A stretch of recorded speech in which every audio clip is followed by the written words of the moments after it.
next 20. All right, so the defense's motion for directed verdict there was denied by the judge. No surprise. Nope. Gentlemen, they'll get together and begin talking about those jury instructions. The jury was sent home, and we'll expect the defense to begin their case tomorrow. Let's welcome in our guest for this hour, joining us, criminal defense attorney Silva Megerditchian. Silva, great to see you as always. And I want to get your thoughts on, ultimately, the state's case. They rested their case, ending with Christine, the victim in this case's father, talking about a blood disorder. What is your thoughts on their case and that last witness? You know, Michael, first of all, Judge Ashley, Michael, Dream Team, love you both. Thank you for the brilliant commentary. Look, here's the issue. I think the prosecution did a really great job when it came to ending their case. They spent a little bit too much time on that blood expert. It was unnecessary. It was cumulative. She definitely testified to what she needed to testify to, but I think it was actually very smart to end with the father of the victim. He did have very credible and notable issues to bring up that the jury will consider. Number one, this was didn't sound like the type of woman that was going to go on a website and ask for a man to come and violently rape her, right? Even if she says no. So I think it was a great way to end the testimony. It was just full of love and passion and making the victim whole. And what did you think about the fact that maybe it's specific to the Commonwealth, but the motion was to strike all 5 indictments? It was not a motion for acquittal, which is what we're accustomed to a defense bringing after the state rest. It was, of course, denied, but do you have any insight or thoughts about the way in which the defense made that argument? You know what, Judge Ashley, look, the defense knew they had to take their best arguments and put them forward. I actually think they did the best they could with the law that they had and the arguments that they were able to put forth. And they handled it the best they could. I think this attorney is a very good attorney. He's incredibly conversational. He didn't have a lot to argue. It's just that simple. He did the best he could. And I think also asking for a directed verdict, again, I don't see what else he could have done with the facts that he had. But Judge Ashley, I love what the prosecutor did in this case. She's like, do you want me to bring up something? Because I don't have much to say. You heard our evidence, Judge. It was very interesting. Yeah, you don't hear that a lot. And the prosecutor was very specific about this is what we've proven, and the judge agreed, denied the motions, not surprisingly. All right, stay with us, Silva, if you would, please. After the break, we're going to turn to New Mexico, where Timothy Busfield has just walked into the courtroom for his pretrial detention hearing. You don't want to miss this. He's accused of inappropriately touching underage boys who worked on a TV series he was directing. We'll take you there next. Stay with us. An affair with the family's au pair lead to double murder. Use it. I'm gonna kill her. I'm gonna kill her. It's a case of sex, lies, and deadly deception. The Au Pair Affair murder trial. Live coverage today on Court TV. Tonight on Closing Arguments, Vinnie Politan back in studio as the Au Pair Affair murder trial gets back underway. Catch up on everything you may have missed from today's testimony. Closing Arguments tonight at 8, 7 Central, only on Court TV.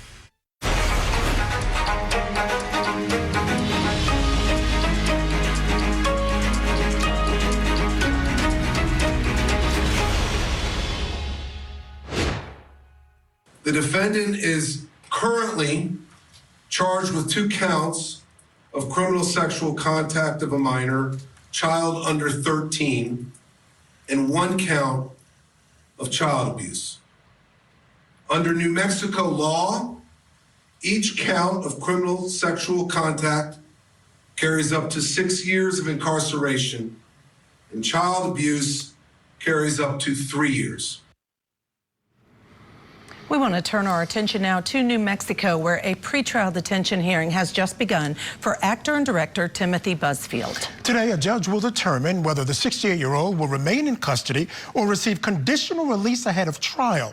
He made his first court appearance last week on charges involving 2 11-year-old twin boys who were on that TV series he was producing called The Cleaning Lady. Now, according to the affidavit, both boys described inappropriate touching by Busfield in 2022. But in newly obtained audio by TMZ, the boys can be heard initially telling investigators that he did not touch them. Take a listen. So, you know what's right and wrong, right? Yeah. You know no one could touch your private areas? Yeah, but he didn't touch them. Doesn't touch your private parts? Okay. Yeah. And you know what's right and wrong, right? You know where people can't touch, where people can't do. Yeah, you know that, right? Does Tim ever do that? No, he's never touched me. Never touched you? Yeah.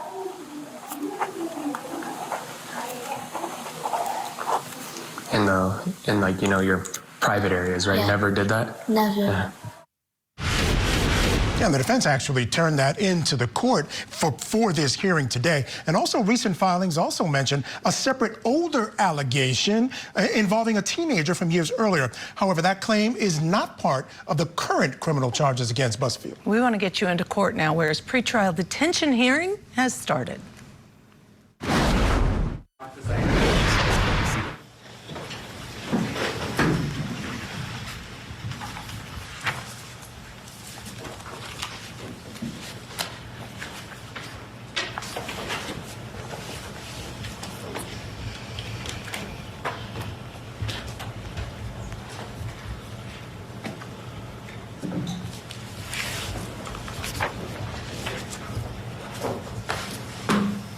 All right, let's go on the record in State of New Mexico versus Timothy Busfield, D202, PD 2026-51. Good afternoon, Your Honor. Savannah Brandenburg-Koch and Joseph Stevens on behalf of the state.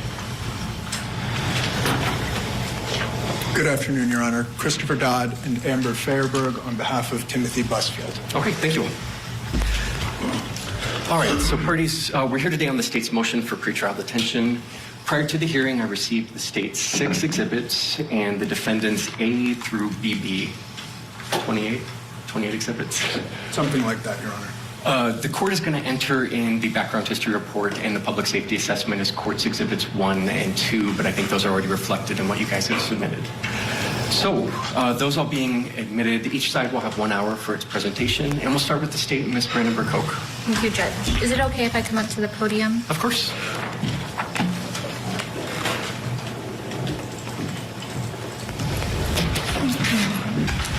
Thank you.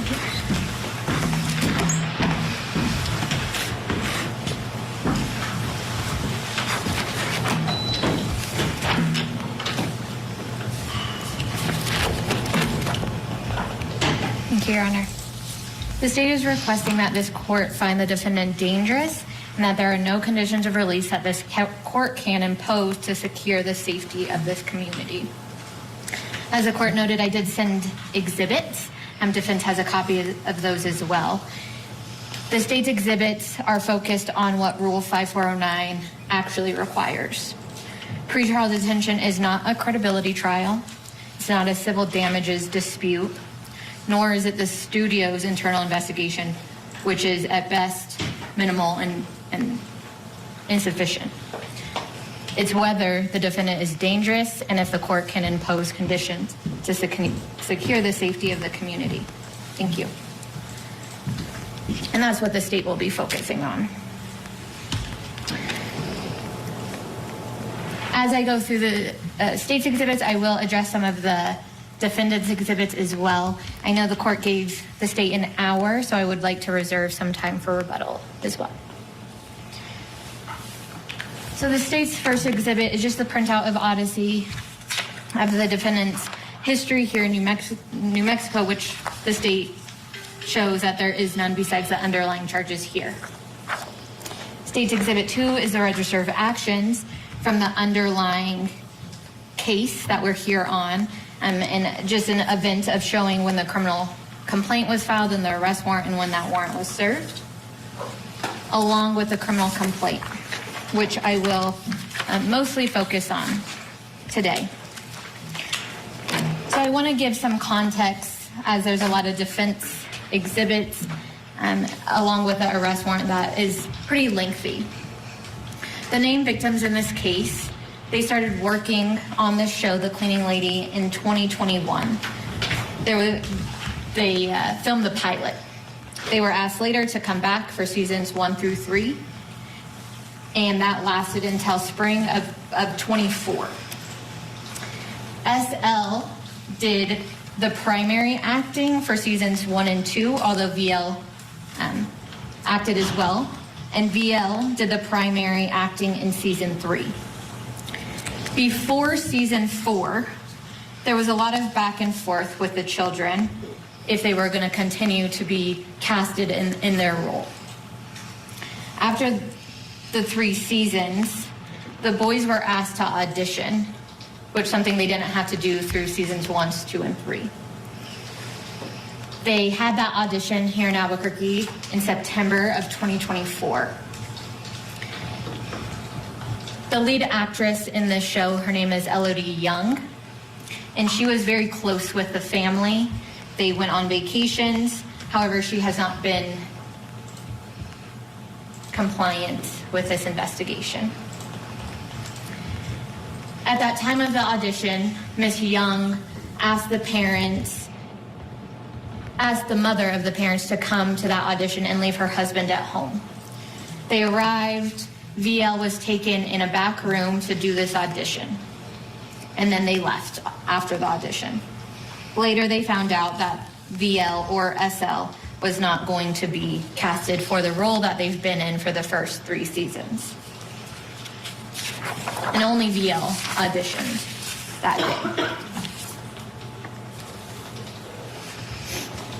Which,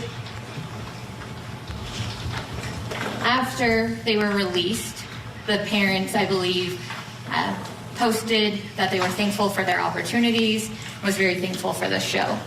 Even though at that time the show was still using the boys, the victims in this case, to promote season 4. So eventually this brings us to the start of the investigation, which is the state's 2.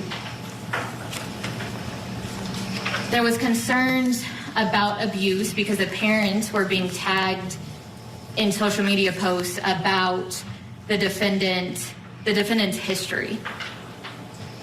Because of those concerns, they asked their boys if there was any, with anyone, not just Mr. Busfield, but with anybody, if they were having any issues or inappropriate touching, anything like that. Or if they, actually, I think it was very clear that it was if they were uncomfortable in any situation.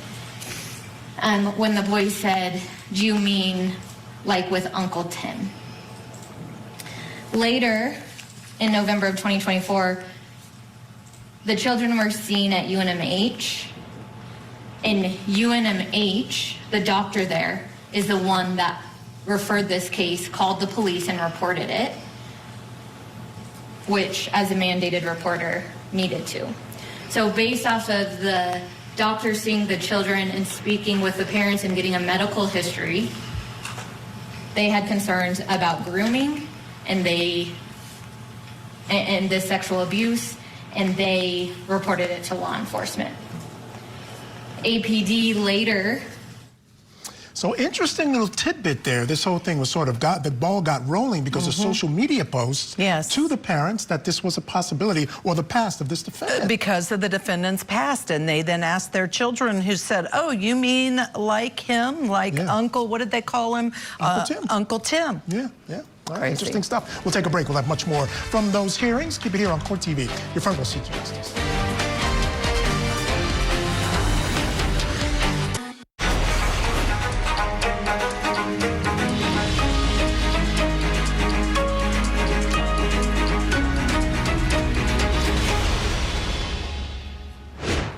Welcome back to Court TV Live. I'm Michael Ayala here with Judge Ashley Wilcott. And we are bringing you information about actor and director Timothy Busfield. We are in a New Mexico courtroom this afternoon. The former West Wing star faces charges that he sexually abused 2 boys on the set of the TV show The Cleaning Lady, which he directed. Now, Busfield does deny the charges. Now, at his first appearance hearing last week, the judge ordered Busfield held without bond. That was about 5 days ago. Today, his lawyers are asking the judge to release their client on bail pending trial. The state is saying he's a danger to the community. Do not want him let out. Let's go back inside that courtroom now, where the deputy district attorney is now presenting her arguments to the jury. I believe the same day were dispatched to the parents' homes. They talked to the parents and they talked to the boys.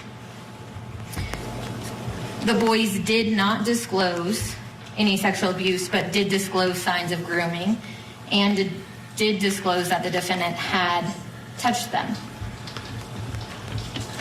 Because there was no disclosure of sexual abuse, APD essentially closed the case CACU said they weren't able to take the case.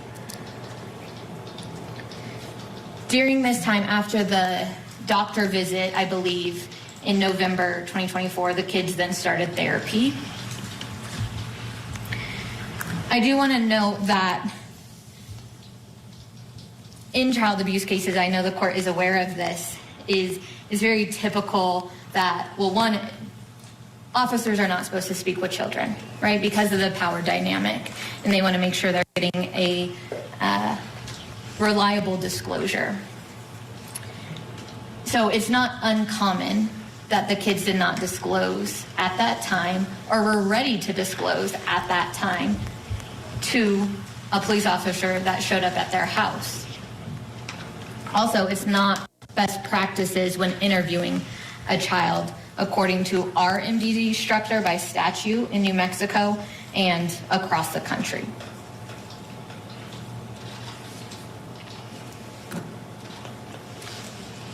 Later, in February of 25, February 17th and 18th, there was a referral made to the SAG hotline about the boy that took over the role that the twins played. And that referral essentially said that a person saw the defendant kiss the boy while he was getting a haircut, that the defendant was intoxicated, and he had been drinking in his trailer as well. The next day, there was another referral made to the SAG hotline about how the defendant was alone with VL during this audition back in September. It's my understanding that the parents of the victims in this case did not make any of those referrals. Because of the liability and now these referrals, Warner Brothers did their own investigation and hired, I believe, outside counsel, Ms. Govern, to conduct this investigation. I know that is part of defense's exhibits. However, if you actually read those, the first one that was done in February, I believe it concluded in March, beginning of March. I did read them. Thank you. They didn't interview any of the necessary witnesses to what was actually reported, which I think shows you the reliability of the investigation as well. After that investigation was concluded and there was a report, it's my understanding that Warner Brothers or this outside counsel was calling the parents of the twin boys. They went to talk to a civil attorney on how to address any communications, and I believe their attorney sent some concerns or a letter, I'm not too sure exactly, but sent some information about the boys. That's the second report that, as you see, is not done until September of 2025.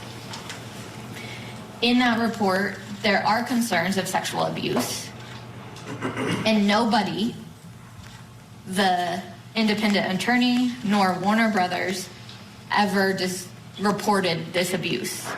As we know in New Mexico, it's mandated that everybody, not just teachers, doctors, are mandated reporters, but everybody is. And so it is concerning that an investigator who is still investigating, even though they didn't talk to the kids or anyone relevant to that information,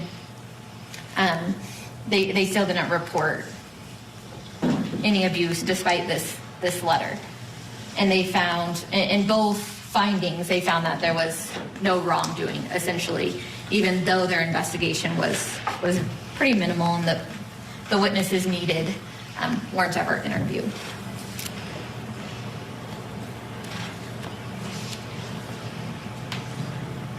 Which now brings us, because that report was done in September 2025, which now brings us to how the boys then disclosed the sexual abuse against the defendant.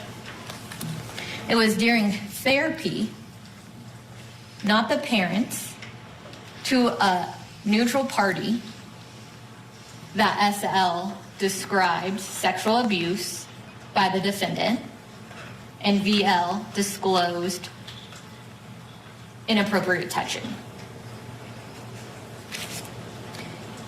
SL even disclosed in therapy that he was mad at his dad because he thought he knew that it was going on because he had the iPad or these links to watch his children.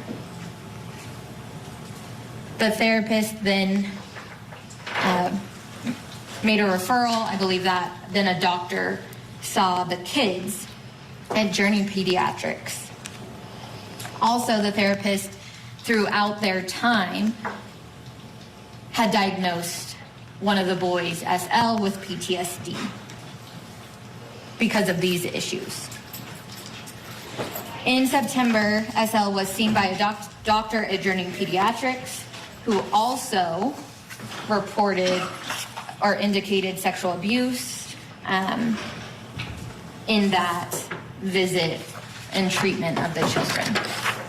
I also want to make something clear that the doctor at Journey Pediatrics in September of 2025 was the one who reported the concerns to CYFD. The mother did not call CYFD. It was the doctor.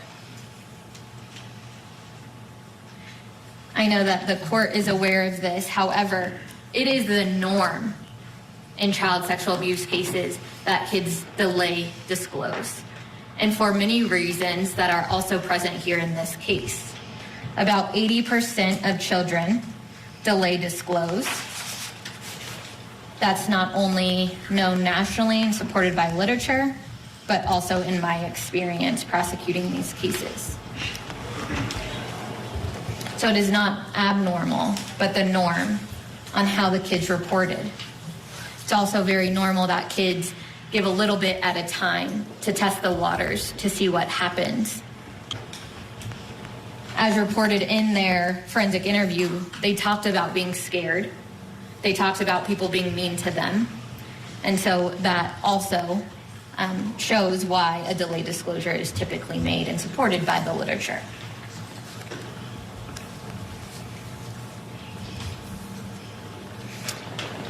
In October of 2025, October 31st of 2025, after this investigation started again with the detective on this case,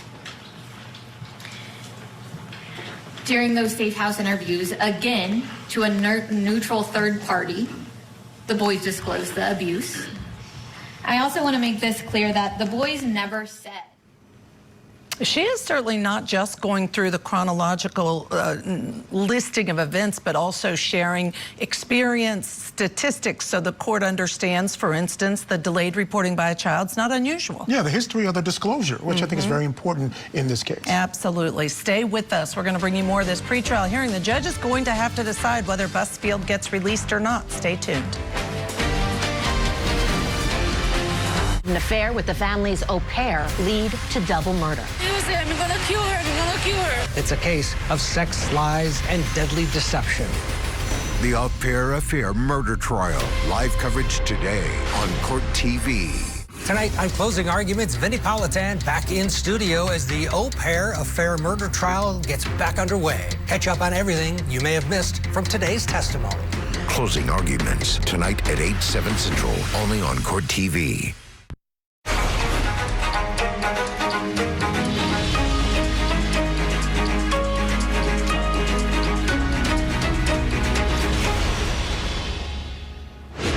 All right, I want to quickly get you back to New Mexico now for more of that bond hearing for actor-director Timothy Busfield. He's been held without bond since surrendering to charges that he sexually abused two boys on the set of The Cleaning Lady, a show that Busfield directed. Right now, let's go in for more of the arguments. The prosecution making an argument as to why this court should not release him.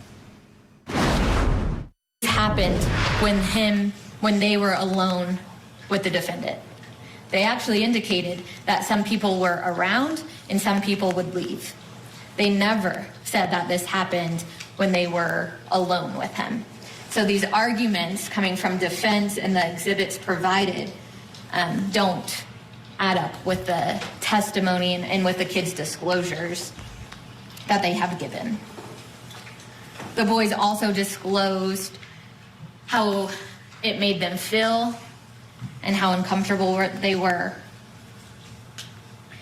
What's also noticeable is that when SL discloses the timeline of abuse, it matches up with the other witnesses, including his set teacher, the person that supervised him while on set, changed, that his behavior changed, that he didn't want to act anymore. He didn't want to be around anymore. So this isn't just coming from the child, but this is also coming from witnesses. His behavior corroborates what he is saying as well.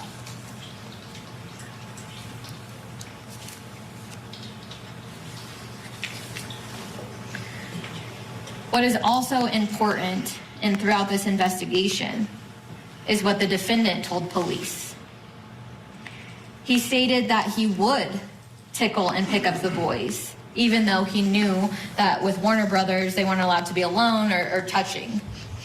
But then later, he contradicts himself and says that he doesn't really even remember the boys, after he's already said he did tickle the boys and it's highly likely that he did touch them, not sexually, but touch them by tickling them in all of the other grooming aspects that the kids disclosed.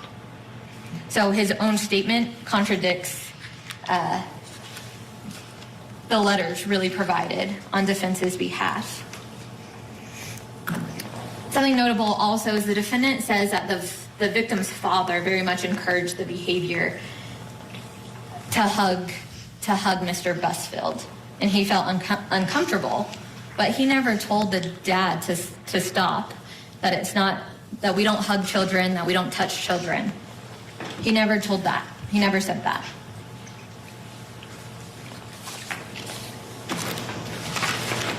As you see in State's Exhibit 2, several witnesses were also interviewed.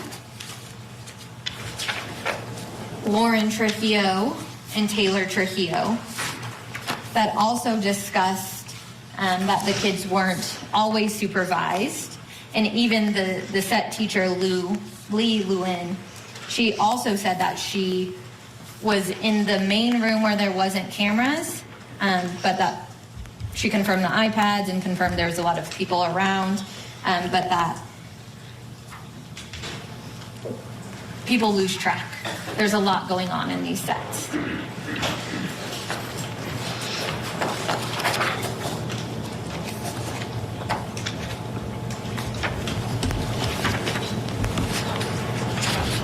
I want to mention Danielle Vigil and Christina Carr, because now it seems like they're unhappy after they already gave a statement to police on how it was portrayed. The court knows that not everything in every interview is word for word in documentation. What is relevant to the allegations is what is usually in a criminal complaint arrest warrant. Especially this warrant was already quite lengthy. However, there is concerns that people have now got to those witnesses since speaking with police, and now they're writing affidavits on behalf of the defendant, suggesting that what they said wasn't true. So as for the dangerousness prong, State's Exhibit 2 shows that. Criminal sexual contact of a minor is a mandatory serious violent offense, which is different from necessarily dangerous, and here might not seem violent in the literal sense, but any deal of harm done to a child, especially when it comes to sexual abuse, the deal of physical harm. All right, let's take this opportunity to bring back in criminal defense attorney Silva Megerditchian. Silva, really, as she's outlining all of this, I feel a little enraged to think how often these children were unsupervised on a set, because I think I'm not blaming anyone if there was criminal activity by Timothy Busfield, but that's a problem. It is, but Judge Ashley, here's the issue. TMZ reported this, so we're not absolutely sure, though they have been very good. They said that Warner Brothers has an explicit rule that adults are not to be alone with minors. And the prosecutor brings that up. She goes, look, even though Warner Brothers says that they can't be alone, there were people coming in and out of contact. So, you know, this prosecutor is doing her job in outlining why he's a danger. But there are issues here, Judge Ashley. You know, saying that the kids denied it, well, that's because they're afraid of police officers. That witnesses changed their testimonies, well, because they were gotten to without much more evidence on how they were forced to change their testimony. I think there's a lot of juicy stuff that the defense can argue to release their client. I really believe that there's a lot more here. Yeah, I would agree. There's a lot to consider here. And the defense is going to argue against this. But what the state is focused on is the fact that he's a danger to other kids in the community, talking about a calculated pattern over the years, his lack of boundaries, the fact that he's trying to minimize or deny his conduct makes it not a good thing. He has the ability, and they're suggesting maybe has even tampered with witnesses. What do you think the judge might do in this particular instance? Quickly, I got about 30 seconds. You know what? Sure, Michael. I think the biggest thing is they have to hear from the defense. The defense had put together a really large evidentiary base, not only attacking the facts, but showing about 70 character letters and the fact that he's not a danger to the community. The judge has to keep an open mind until he hears from the defense. All right, fair enough. Silva, as always, a true pleasure to have you on the show. Yes, thank you so much. Coming up next, don't go anywhere. We are going to bring you more of the pretrial hearing for Timothy Busfield here on Court TV, your front row seat to justice.